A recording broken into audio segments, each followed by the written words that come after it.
तुम इन ब्रह्मा विष्णु महेश को complete God मान रहे थे, कोई ब्रह्म को परमात्मा मान बैठा। पुण्यात्माओं, एक समय 5 अंधे थे और उन्होंने सुना कि भाई गांव में हाथी आया हुआ है। तो वो कहने लगे, वापस में उन्हें सलाह करी, चल हाथी देख कर आते हैं। वो चले जा रहे थे, आगे से उन्होंने किसी ने बताया भाई हम हाथी देखेंगे। तो वो आदमी बोले, भाई हाथी के ऊपर देखोगे तुम, आंख ना और नियन दो। वो कहने लगे, भाई हमारे हाथ आँखों का काम करें, हमने नो बता दो हाथी किसी है, हम हाथ ला कर उन्हें आइडिया लगा लेंगे। तो उस आँखों वाले आदमी ने हाथी के पास छोड़ दिए। तो हाथी के चारों तरफ घूम गए वह 5 अंधे। एक अंधे ने तो सूंड के ऊपर का हाथ फेरा, नो ये हाथ फेर रहा है, आगे हाथ हट गया तो वहीं रुक गया। एक ने पैरों को का आइडिया लगा लिया, पैरों के ऊपर का हाथ फेर कर देख लिया कि भाई जैसा भी उसने अंदाजा लाया।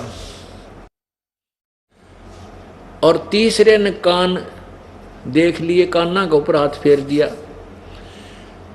और चौथे ने उसकी दूम पूछड़ ठहगी, उसने हाथ फेरा ऊपर तीन देख लिया, कहीं इतना गाथी हो से। और 5वें ने उसके पेट पे हाथ फेर लिया, आगे हाथ पिछले पैर अड़ गए, उस तो अगले हाथ का अड़ गए। उसने हिसाब ला लिया हाथी ईसाई हो से। अब वो आपस में डिस्कस करते हुए आ रहे हैं रास्ते में और कहते हैं, भाई हाथी बेकमाल है, हाथी के हाथी पड़ा था। तो एक कहने लगा, भाई हाथी के देखा, जिसने सूंड देखी थी, सूंड का आइडिया लगाया था उसका, वो कहे भाई हाथी बताऊं किसा हो से, बता हाथी हो से पाइप कैसा, क्योंकि उसने सूंड का देख रखा था, आगे हाथ गए नहीं, उसने सोच लिया इतना ही हाथी से। और जिसने पैर देखे थे वो कहने लगे, हाथी तू गलत बता रहा है, मैं बताता हूँ हाथी कैसा था। कैसा था? हाथी से भाई थांब कैसा, ये पिलर होते हैं ना, पिलर गोल गोल पिलर होया करते पहले अपने गांवों में, उसने थांब बोलिया करें। तीसरा जिसने वो कान देख रखे थे वो कहने लगा, भाई तुम गलत कह रहे हो, मैं बताऊं हाथी किसा, हाथी हो छाज कैसा। उसने वो कान देख रखे, इतने बड़े, उनका एस्टिमेट ला रहा था हाथा तक, हाथी हो से भाई छाज कैसा। अब चौथा बोला, तुम भाई गलत कह रहे हो, हाथी हो से पटे कैसा। उसने वो दूम देख रखी थी, वो इतना पूछड़ सा, उसने नो हिसाब सा ला के देख लिया, हाथी तो भाई पटे कैसा होता है, पटे जैसा। 5वां बोला, नहीं भाई तुम गलत कह रहे हो, हाथी हो से बिटौड़े कैसा। उसने पेट पे हाथ फेर रखा था। बिटौड़ा बोले हरियाणा में उपले धरण का एक ऊंचा सा बना देते हैं, उपले यानी गोसे सटो करा कर उसमें, और उसके ऊपर का गोबर की ही प्लास्टर कर देते हैं। वो खरदरा सा होता है, अनइवन सा सरफेस होता है उसका, ऐसा ही हाथी का होता है। तो उसने जो पेट पे हाथ फेर का रहा था, वो ने बोला हाथी हो से बिटौड़े कैसा। अब वो 5 लड़े, नहीं तुझे नहीं मालूम, मैं ठीक कह रहा हूँ। तो वो कह, नहीं तुझे नहीं मालूम, मैं सही कह रहा हूँ, मैं देखा है अपने, मैंने खूब अनुभव किया। अब उनको आंखों वाला समझाता है कि सूरदासो ये सारा मिला का हाथी है, तुम तो खाम खान लड़ रहे हो। तो पुण्यात्माओं, ब्रह्मा विष्णु महेश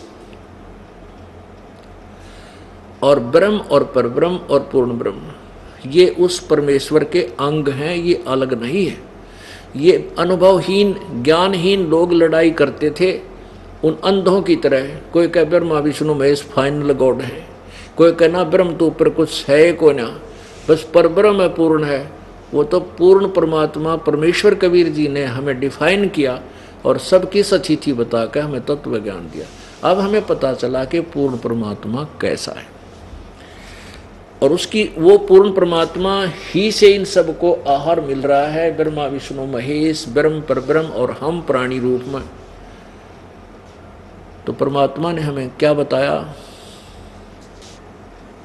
मन तू चल रे सुख के सागर, जहां शब्द सिंधु रत्नागर। सुख का सागर किसे कहते हैं?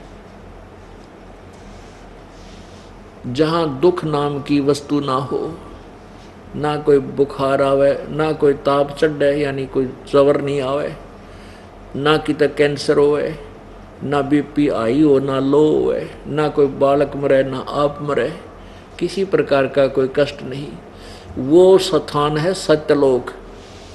गीता जी अध्याय नंबर 18 के श्लोक नंबर 62 में कहा है कि हे अर्जुन, तू सर्व भाव से उस परमेश्वर तत्व ब्रह्म, उस परमेश्वर की शरण में जा जिसकी कृपा से तू परम शांति और शाश्वत स्थान, परम शांति यानी जहाँ पूर्ण रूप से सुख होगा, और शाश्वतम स्थानम यानी उस सदा रहने वाले स्थान माने लोक को, स्थान को, धाम को प्राप्त होगा, उस सतलोक को प्राप्त हो जाएगा। अब सुख सागर किसे कहते हैं? शंखों लहर मेहर की उपज कहर नहीं जा कोई, दास गरीब अचल अविनाशी सुख का सागर सोई। शंखों लहर मेहर की उपज और कहर नहीं जा कोई, दास गरीब अचल अविनाशी सुख का सागर सोई। जैसे कभी हम एकांत में बैठे हों और एक आध बार कभी कभी किसी दिन ऐसी मौज होती है भगवान की, ऐसी हिलोर उठती है अंदर से, कोई भी शत्रु नजर नहीं आता, कोई भी बुरा नहीं लगता, जो शत्रु हो वो भी अपना सा लगता है।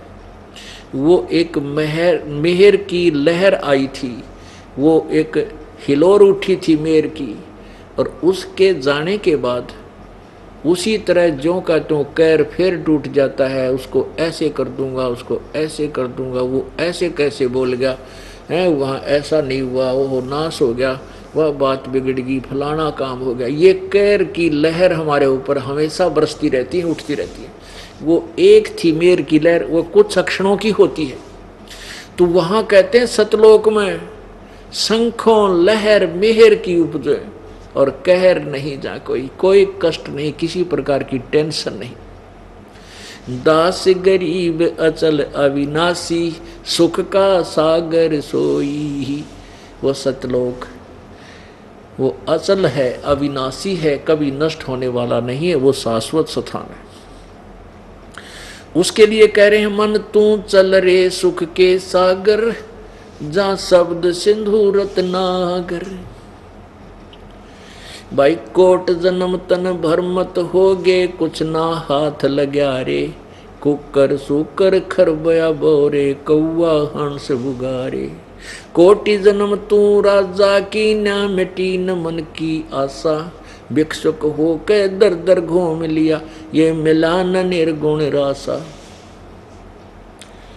इंद्र कुबेर ईश की पदवी, ब्रह्मा वरुण धर्म राया, विष्णुनाथ के पुर को जाके तू फिर भी उल्टा आया।